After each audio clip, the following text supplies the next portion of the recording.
हर government के macro economic level पे कुछ एम्स होते हैं which include number 1 controlling inflation, controlling unemployment, achieving economic growth, achieving sustainable economic development, correcting deficit in balance of payment, and still stabilizing exchange rate of its currency.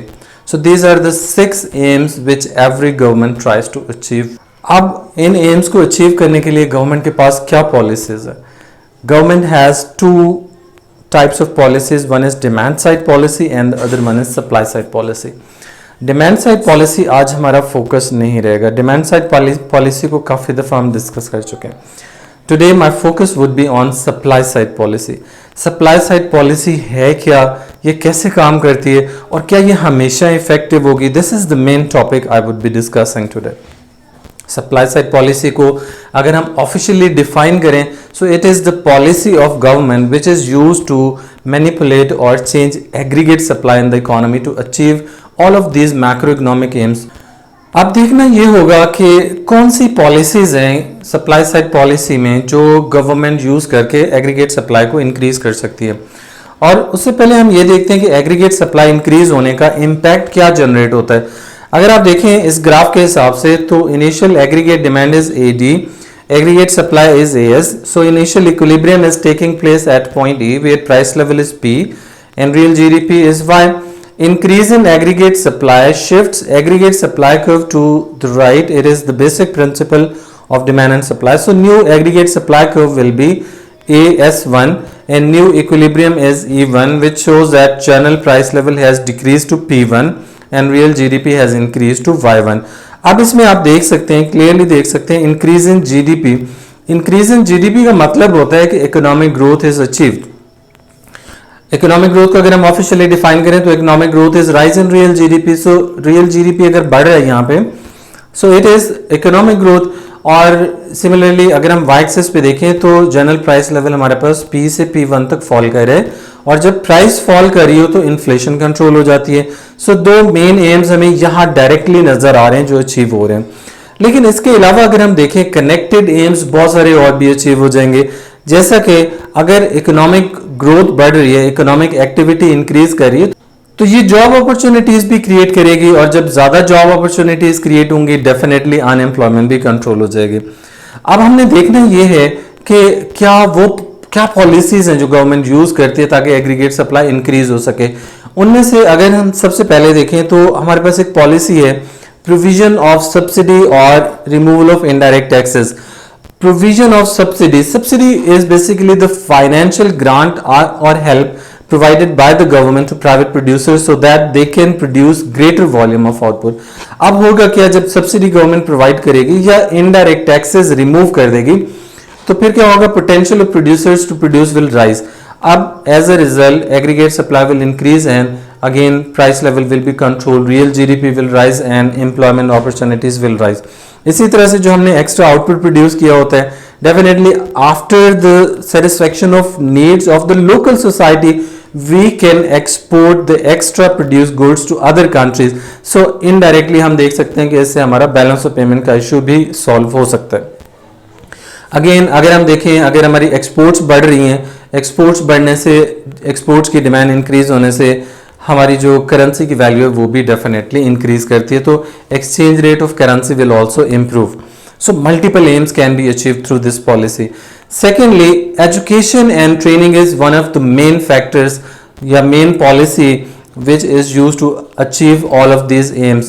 अब education and training में होता क्या है कि government tries to educate and train workforce on its own expense generally so that they become more productive and more efficient and they can produce greater volume of output in lesser period of time and they can reduce wastage of resources.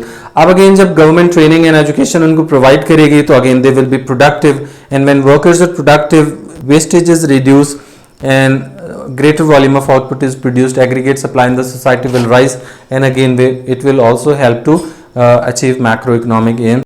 इसके अलावा government के पास जो एक और policy है जो supply side policy का part है, दैट इज प्राइवेटाइजेशन. प्राइवेटाइजेशन में क्या होता है कि government sells its own institutions to private individuals and companies. As you know, private individuals and companies take best care of their resources, because resources belong to them and they take care of these resources and use them very efficiently and effectively.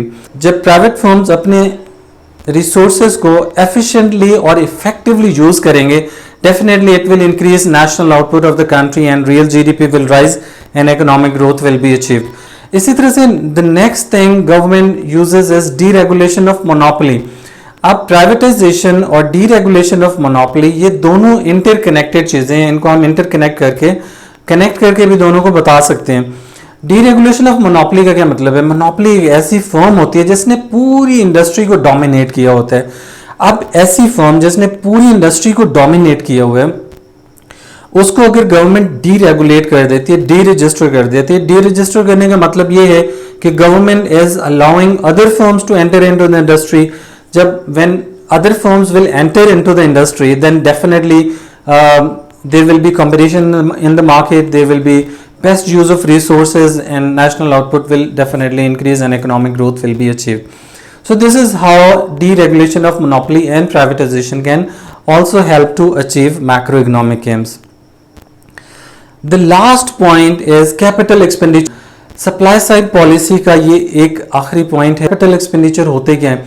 Capital expenditure government के वो expenditure हैं जो government long term projects पे करती है. Long term projects कौन से होते हैं? लाइक जैसे गवर्नमेंट ने नेशनल हाईवे बना दी, गवर्नमेंट ने अगर मोटरवे बना दी, हाउसिंग सोसाइटीज बना दी, एयरपोर्ट सी पोर्ट्स बना दिए, ब्रिजेस बना दिए. सो इसी तरह से यूनिवर्सिटीज, कॉलेजेस, ये जो इनकी जो कंस्ट्रक्शन है, all these expenditure are included in capital expenditure. जब भी गवर्नमेंट कैपिटल एक्सपेंडिचर करेगी, लॉन्ग टर्म प्रोजेक्ट्स पे स्पेंडिंग करेगी, तो इसका इम्पैक्ट क्या होगा? लॉन्ग टर्म प्रोजेक्ट्स हमेशा जॉब क्रिएशन का सोर्स होती हैं. जब लॉन्ग टर्म प्रोजेक्ट्स होंगे, डेफिनेटली एग्रीगेट डिमांड भी इकोनॉमी के अंदर बढ़ेगी और मल्टीपल जो चीज़ें जो आपको इंफ्रास्ट्रक्चर डेवलपमेंट के लिए चाहिए, उनकी डिमांड बढ़ेगी.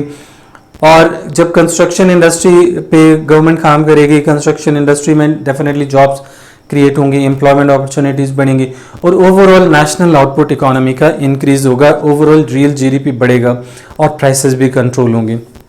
इसी तरह से जो एक्स्ट्रा आउटपुट प्रोड्यूस होता है मल्टीपल पॉलिसीज यूज करते हुए, जो गवर्नमेंट ने एक्स्ट्रा इकोनॉमी के अंदर एक्स्ट्रा आउटपुट प्रोड्यूस हुआ, उसको एक्सपोर्ट करके फॉरेन एक्सचेंज भी अर्न किया जा सकता है.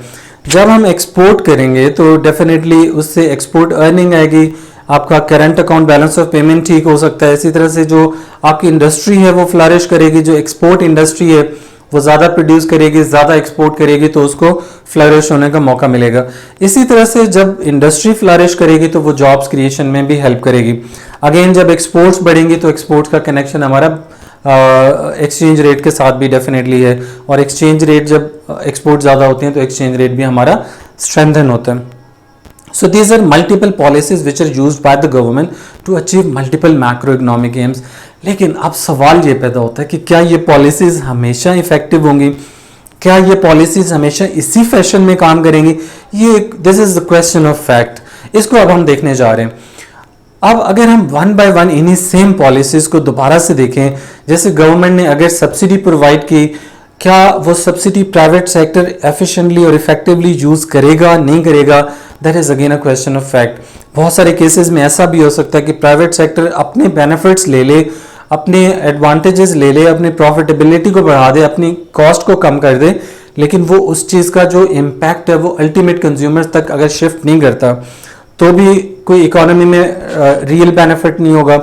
सिमिलरली अगर प्राइवेट सेक्टर उस सब्सिडी का प्रॉपर यूटिलाइजेशन नहीं करता, एफिशिएंटली उसको यूज नहीं करता, और ये सिर्फ उसको अपने लिए एक ब्लेसिंग समझ के उसका मिस यूज करता है, उससे जो प्रोडक्शन बढ़नी थी वो फिर नहीं बढ़ पाएगी.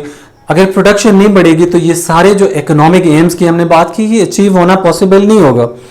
इसी तरह से दूसरी पॉलिसी हमने डिस्कस की थी education and training of workers. देखिए एजुकेशन और ट्रेनिंग गवर्नमेंट जब वर्कर्स को अपने एक्सपेंस पे प्रोवाइड करेगी तो लाजमी नहीं है कि वर्कर्स उसको अगेन सीरियस लें, क्योंकि हम as a human being nature है इंसान की जिस चीज़ पे अपने पर्सनल रिसोर्सेज, पर्सनल एफर्ट ना लग रही हो, लोग उसको इंपॉर्टेंस नहीं देते। अगर उसको इंपॉर्टेंस वर्कर्स ने ना दी तो गवर्नमेंट का जो सारा एक्सपेंडिचर है वो ज़ाया जाएगा। इसी तरह से लाजमी नहीं है कि ट्रेनिंग इफेक्टिव ना होने की रीज़न सिर्फ और सिर्फ वर्कर्स हों। ऐसा भी हो सकता है जो ट्रेनर्स हैं, जो गवर्नमेंट ने ट्रेनर्स इंडक्ट किए हुए हैं, जो ट्रेनिंग प्रोवाइड कर रहे हैं वर्कर्स को या एजुकेट कर रहे हैं, वो इफेक्टिव एजुकेशन और ट्रेनिंग नहीं दे रहे, तब भी ये इस पॉलिसी का कोई अगेन फ़ायदा नहीं होगा। इसी तरह से अगर गवर्नमेंट ट्रेड यूनियन की रिफॉर्म्स करती है, ट्रेड यूनियन की रिफॉर्म्स का मेन एम क्या था? डेफिनेटली यही एम था कि ट्रेड यूनियंस क्या करें, वर्कर्स की एसोसिएशन स्ट्राइक्स को रोक दें, प्रोडक्शन फ्लो, प्रोडक्शन को मेक श्योर करें जिससे इकोनॉमिक आउटपुट इंक्रीज करे, रियल जीडीपी बढ़े। लेकिन अगर उस पॉलिसी के अगेंस्ट रिटेलिएट कर जाती हैं ट्रेड यूनियंस, तो फिर उसका इम्पैक्ट क्या होगा? उसका इम्पैक्ट बहुत ड्रास्टिक होगा। ट्रेड यूनियंस की स्ट्राइक्स कम नहीं होंगी, वो स्ट्राइक्स और भी बढ़ा सकते हैं। तो इससे अगेन प्रॉब्लम होंगे। नेशनल रियल जीडीपी या नेशनल आउटपुट हमारा वो तो अफेक्ट होगा ही होगा, लेकिन हमारे नेशनल एसेट्स भी अफेक्ट हो सकते हैं। जब नेशनल एसेट्स अफेक्ट होंगे स्ट्राइक्स की वजह से, तो वो गवर्नमेंट के लिए एक तरह का डबल नुकसान हो जाता है। इसी तरह से अगर डीरेगुलेशन ऑफ मोनोपोली और प्राइवेटाइजेशन की हम बात करते हैं, तो डीरेगुलेशन ऑफ मोनोपोली और प्राइवेटाइजेशन एक तरफ नजर आता है कि ये काफ़ी इफेक्टिव चीज़ें हैं और अच्छी चीज़ है और जनरली ये पॉलिसीज काम करती हैं, लेकिन these policies do not work all the time in the same fashion for which they are adopted। अब क्या होगा कि अगर सपोज करें डीरेगुलेशन ऑफ मोनोपोली करने से और प्राइवेटाइजेशन करने से private investors with in the country as well as from other countries they are attracted to come into the country and invest in that country, तो उससे क्या होगा कि कंपटीशन इतना ज़्यादा एक्सटेंसिव हो जाएगा, फर्म्स के लिए सर्वाइवल पॉसिबल नहीं होगा। बहुत सारी फर्म्स होंगी, फिर उन्हें बहुत ज़्यादा ह्यूज एडवर्टाइजमेंट करनी पड़ेगी।